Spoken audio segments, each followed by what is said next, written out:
श्री शिवाय नमस्तुभ्यम हर हर महादेव। देखिए दोस्तों, हम सभी जानते हैं कि दिनांक 29 फरवरी को सोमवार के दिन माघ मास की दशमी तिथि का दिन है।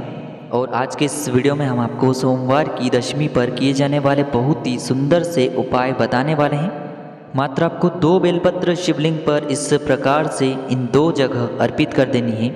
आपकी जो भी मनोकामना होगी वह निश्चित ही परिपूर्ण होगी। जो चाहोगी वह सब कुछ मिलेगा।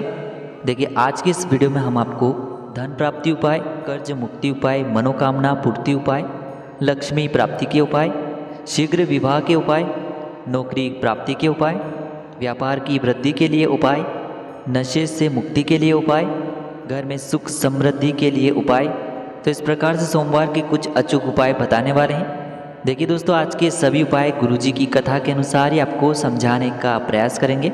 तो चलिए दोस्तों, जान लेते हैं सोमवार के पहले विशेष उपाय के बारे में। देखिए, गुरुजी का बहुत ही चमत्कारिक उपाय है।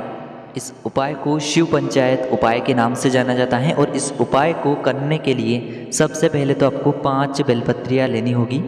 और इसी के साथ में आपको 1 लोटा शुद्ध जल लेना होगा तांबे के पात्र के अंदर।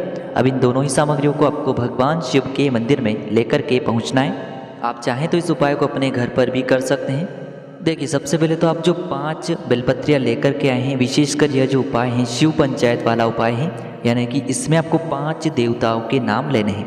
तो देखिए, शिव पंचायत के जो 5 भगवान हैं उनमें पहले सूर्य भगवान आते हैं, दूसरे विष्णु भगवान, तीसरे हैं गणेश भगवान, चौथे हैं माता जगदम्बा भवानी और 5वें है भोलेनाथ। तो इन सभी का आपको एक एक करके नाम लेते जाना है और एक एक बेलपत्र आपको शिवलिंग पर ही अर्पित कर देनी है। 5 ही बेलपत्र शिवलिंग पर ही अर्पित करनी है। 5 बेलपत्रियाँ शिव पंचायत के 5 देवताओं का नाम लेकर के अर्पित करनी है। और अंत में जो 1 लोटा शुद्ध जल है, इसे भी आपको 5 बार में समर्पित करना है शिवलिंग पर ही, यानी कि आपको थोड़ा सा जल अर्पित करना है, फिर आपको भगवान सूर्य का नाम लेना है, फिर थोड़ा सा जल अर्पित करना है, फिर भगवान विष्णु का नाम लेना है। इस प्रकार से शिव पंचायत के 5 देवताओं का नाम लेकर के थोड़ा थोड़ा जल अर्पित आपको 5 बार में शिवलिंग पर करना है। अब अंत में आपको एक बार फिर से शिव पंचायत के 5 देवताओं के नाम, भगवान सूर्य, भगवान विष्णु, भगवान गणेश, माँ जगदम्बा देवी और भगवान शिव का नाम लेते हुए आपको आपकी जो भी मनोकामना है उसे शिवलिंग के पास में बैठ कर के बोल देनी है। तो शिव पंचायत का बहुत ही चमत्कारिक उपाय है। इस सोमवार करके जरूर देखना, आपकी जो भी मनोकामना होगी वह निश्चित ही परिपूर्ण होगी। अब दोस्तों, हम बढ़ते हैं अपने दूसरे उपाय की ओर। नेपाल की डोलेश्वर शिव महापुराण कथा के अंतर्गत गुरुजी ने एक उपाय बताया था। तो इस उपाय के लिए आपको मात्र 1 दुर्वा घास लेनी होगी। देखिए, यह उपाय विशेषकर उन लोगों को करना है जिन्हें अपने जीवन में सफलता की प्राप्ति करना हो, जिन्हें अपने जीवन में आगे बढ़ना हो, तरक्की प्राप्त करना हो, उन्हें अपनी नौकरी में, इंटरव्यू में सफलता प्राप्त करनी हो। तो आपको यह उपाय या तो इस सोमवार के दिन या फिर प्रतिदिन इस उपाय को आप कर सकते हैं। तो देखिए, इस प्रकार से आपको 1 दुर्वा घास लेनी है और इसी के साथ में आपको एक तांबे के पात्र के अंदर शुद्ध जल लेना है। और इन दोनों ही सामग्रियों को आपको भगवान शिव के मंदिर में लेकर के पहुँचना है। देखिए, सबसे पहले तो आपके पास जो दुर्वा घास है उसे आपको शिवलिंग पर अर्पित कर देनी है। इस प्रकार से दुर्वा घास अर्पित करें कि इसकी जो डंडी है वह जलाधारी की ओर रहेगी और जो पत्ती वाला भाग है वह शिवलिंग की तरफ रहेगा। इस प्रकार से आपको दुर्वा घास अर्पित करनी है। अंत में जो 1 लोटा जल है इसे आपको धीरे धीरे शिवलिंग पर अर्पित कर देना है। श्री शिवाय नमस्तुभ्यम इस मंत्र का जाप करते हुए गुरुजी ने बताया है, जो व्यक्ति प्रतिदिन लगातार 3 महीने तक इस उपाय को कर लेता है तो उसे अपने कार्य में निश्चित ही सफलता मिलती है। चाहे वह उसका नौकरी का कार्य हो या फिर जिस भी कार्य में सफलता प्राप्त करना चाहता है तो उसे यह उपाय अवश्य ही करना चाहिए। गुरुजी ने बताया है, जो व्यक्ति रोग मुक्ति के लिए यह उपाय कर रहे हैं तो उन्हें अंत में जो जल आप समर्पित करेंगे उसमें से थोड़ा सा जल लेकर के कुंदकेश्वर महादेव का स्मरण करते हुए इस जल का आपको आचमन कर लेना है। बढ़ते हैं तीसरे उपाय की ओर। विशेषकर 2 बेलपत्री वाला यह चमत्कारिक उपाय है जो कि आपको केवल और केवल सोमवार के दिन ही करना है। गुरुजी ने बताया है, आपकी इससे कोई भी मनोकामना है जो परिपूर्ण नहीं हो पा रही है तो आपको 2 बेलपत्रियों वाला यह विशेष उपाय कर लेना चाहिए। देखिए, इस उपाय के लिए आपको 2 बेलपत्रियाँ लेनी होगी। देखिए, आपकी कामना किसी भी रूप में हो सकती है, चाहे धन प्राप्ति को लेकर हो, नौकरी के लिए हो, कर्ज से मुक्ति के लिए हो, इसी के साथ शीघ्र विवाह के लिए कोई कामना हो। जिस भी मनोकामना के लिए आप ये उपाय करना चाहते हैं उस मनोकामना की पूर्ति के लिए आपको यह उपाय करना है। तो आपको 2 बेलपत्रियाँ लेनी है। इससे के साथ में आपको 1 लोटे के अंदर शुद्ध जल लेना है। अब इन दोनों ही सामग्रियों को आपको भगवान शिव के मंदिर में लेकर के पहुंचना है। देखिए जो आपके पास 2 बेलपत्रियाँ हैं, उनमें से पहली जो बेलपत्र है उसे आपको शिवलिंग पर जहाँ माता शोक सुंदरी का स्थान होता है वहाँ पर आपको पहली बेलपत्र अर्पित कर देनी है। देखिए ये जो बेलपत्री है इससे आपको जलाधारी के बिल्कुल अंतिम कोने पर अर्पित करनी है, यानी कि शिवलिंग से जहाँ जल नीचे गिरता है उसी स्थान पर आपको पहली बेलपत्र अर्पित करनी है। देखिए दूसरी जो बेलपत्र है इसे आपको शिवलिंग पर अर्पित कर देनी है। बेलपत्र को इस प्रकार से अर्पित करें कि इसकी जो चिकनी साइड है वह शिवलिंग की ओर रहेगी और इसकी जो डंडी है वह जलाधारी की ओर रहेगी। इस प्रकार से आपको बेलपत्र अर्पित कर देनी है। दोनों बेलपत्रियों को अर्पित करते समय आपको श्री शिवाय नमस्तुभ्यम इस मंत्र का जाप करते रहना है। अब देखिए दोस्तों, आप जो 1 लोटा जल लेकर के आए हैं इसमें से थोड़ा थोड़ा जल 5 बार में करके जो आपने पहली बेलपत्र अर्पित की थी वहाँ पर आपको 5 बार में थोड़ा थोड़ा जल अर्पित करना है। फिर जो शेष बचेगा उससे भी आपको 5 बार में शिवलिंग पर अर्पित करना है। 5 बार में थोड़ा थोड़ा जल पहले बेलपत्र के वहाँ पर अर्पित करना है। फिर जो 5 बार में शेष जल है उससे शिवलिंग पर अर्पित करना होगा। बस इतना सा ही उपाय आपको करना है। जिस मनोकामना से आप ये उपाय करेंगे वह मनोकामना आपकी निश्चित ही परिपूर्ण होगी। अब दोस्तों बढ़ते हैं अपने अगले उपाय की ओर। देखिए यह जो उपाय है विशेषकर रोग मुक्ति के लिए है। जिस भी व्यक्तियों को बहुत अधिक बीमारी है, रोग से बहुत अधिक परेशान है, तो उनके शरीर से रोगों को समाप्त करने के लिए आपको यह उपाय करना है।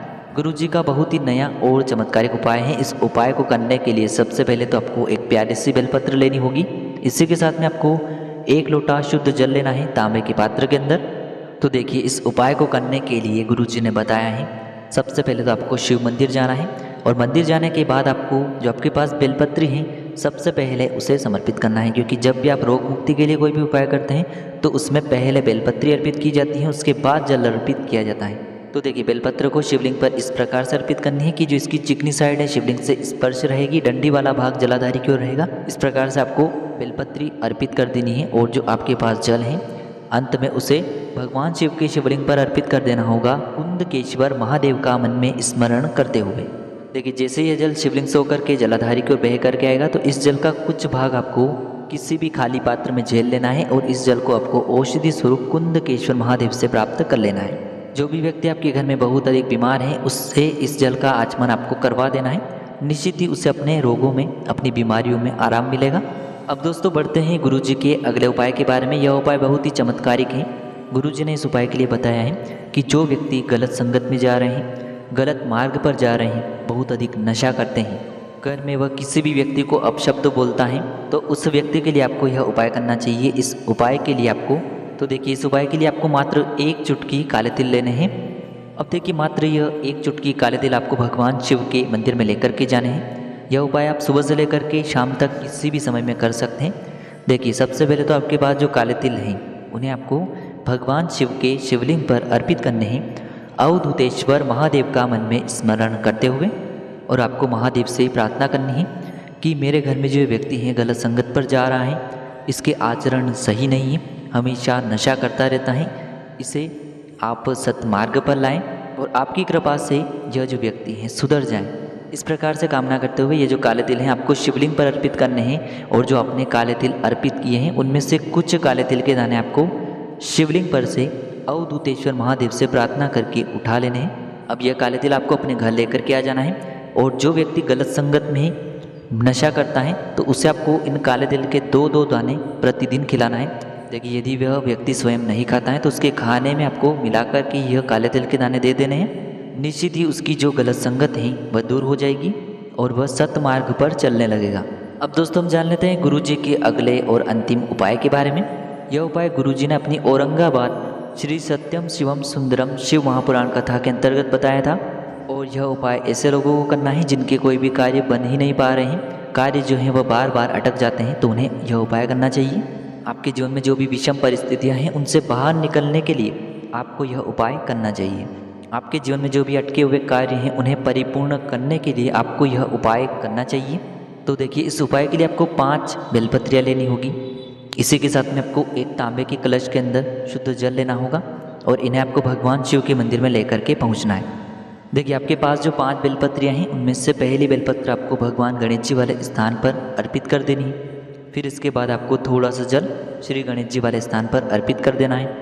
इसके बाद आपको श्री कार्तिकेय जी वाले स्थान पर दूसरी बेलपत्र अर्पित करनी है। फिर थोड़ा सा जल आपको वहाँ पर भी अर्पित कर देना है। इसके बाद माता अशोक सुंदरी वाले स्थान पर तीसरी बेलपत्र अर्पित करनी है। फिर थोड़ा सा जल आपको वहाँ पर भी अर्पित कर देना है। इसके बाद आपको माता पार्वती के हस्तकमल यानी कि कटी वाले भाग पर बेलपत्री अर्पित करनी है और थोड़ा सा जल आपको वहाँ पर भी अर्पित करना है।